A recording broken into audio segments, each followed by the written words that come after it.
if a student comes in and they want to speak to student support, they'll come in and maybe give us a bit of information about the situation. We'll then contact student support, go onto our computers and make an appointment with them at their earliest convenience.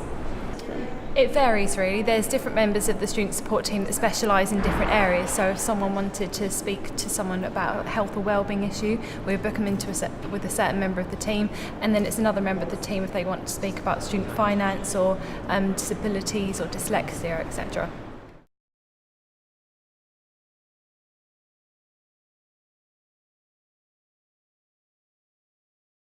Hi, I'm Sarah Simpson. I'm the mental health advisor here at UCS. I'm also a registered mental health nurse. I've been a nurse for 14 years now and really passionate about making people's lives better and more positive. I've been at UCS now for about a year and a half and really excited to be here. I think it's really important that individuals feel able to have a positive experience at university.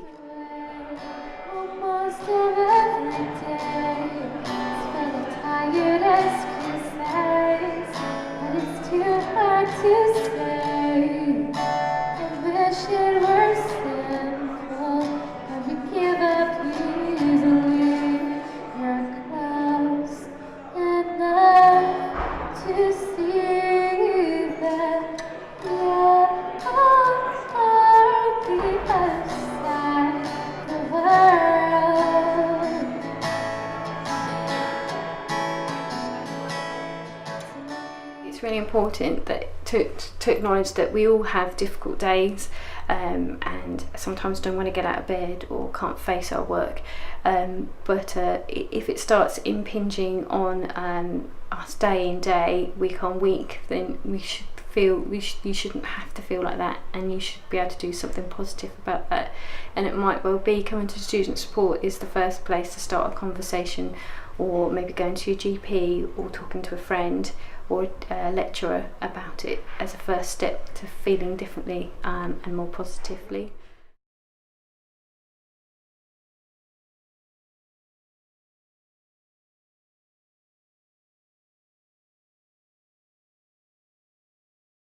I really think it's important that student support is a place where anyone can come for any kind of issue, and it's something you can pop into, and not just when you're in a crisis, that you can ask questions and get advice and make your experience at university a much more enjoyable and exciting one.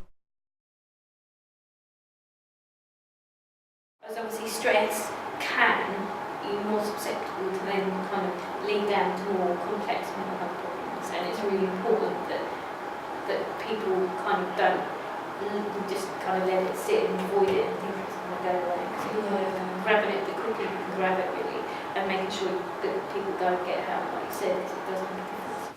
So I think it's all linked in with balance as well. We need to give ourselves space and time to find out. And to move towards change, we need courage. And it's not about not having fear, but having fear and going ahead anyway. Deep within, hold it for a few seconds and then just let it go. Just do that like about 2 or 3 times. In and out. And in again.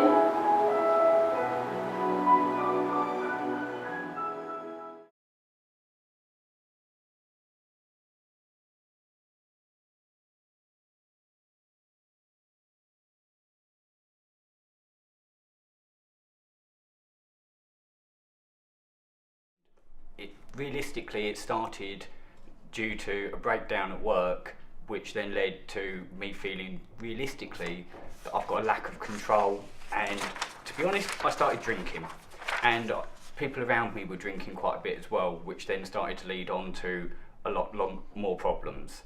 It realistically gave me quite a lot of issues, because the more I drank, the more everything got out of control, the more everything got out of control, the more I drank. So it really was both sides of the same coin. When I was 16, I got tested for dyslexia and they said I didn't have that. And then when I was 18, when I was at college, I saw an education psychologist, and I was meant to be tested for autism because I've always thought I've had something, and these kind of things like run in my family. But I always thought I had something because when I was at school I didn't really fit in, and I've always been really socially awkward. Not shy, just socially awkward. So, having come to UCS, I've spent a lot of time with student support trying to work out exactly how to go forward, where to move, what I can actually do to improve my life and actually get control back. Part of that, realistically, is sitting down, talking with the student support, having worked with some of the other advisors, and getting to know your classmates and actually start trying to restart my life a tad.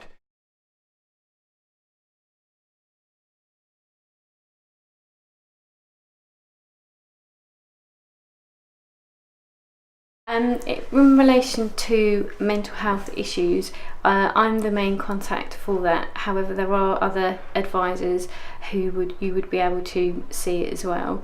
There's also a facility for students to apply for benefits, which would allow them to have an individualised, tailored support for those, and that might well involve having someone called a mentor, which could offer emotional support on a regular basis, say once, twice a week.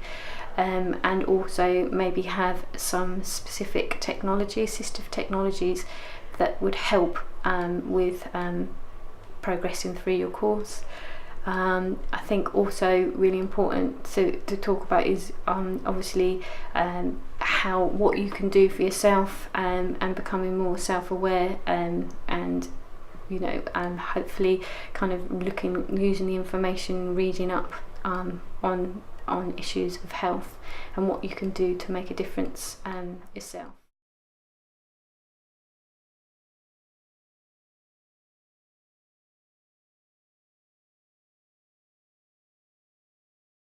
If you talk to people about it, it makes it easier because you realise you're not alone, you're not the only one there. Sometimes it can lead to you feeling that you want to commit suicide, you want to harm yourself, or you just want to hide from the world. All of which just makes life worse, because the more you feed that, the more depressed you get, the more anxious you get. And what people fail to grasp with anxiety is it can strike you at any time. You can be walking down the street and suddenly you'll have a panic attack where you just feel that the world's looking at you and picking on you. And unfortunately, even if you feel that the world revolves around you, it doesn't. You're not that important, no one else is really paying attention, and you feel that's the case though. It's much more in your own head, and that's where you need to get the help from other people, and the UCS's student support can offer a lot of help with that. Uni has been a challenge, but there's been loads of support, so don't be afraid to speak about it because there's help everywhere. Start a conversation. Start a conversation.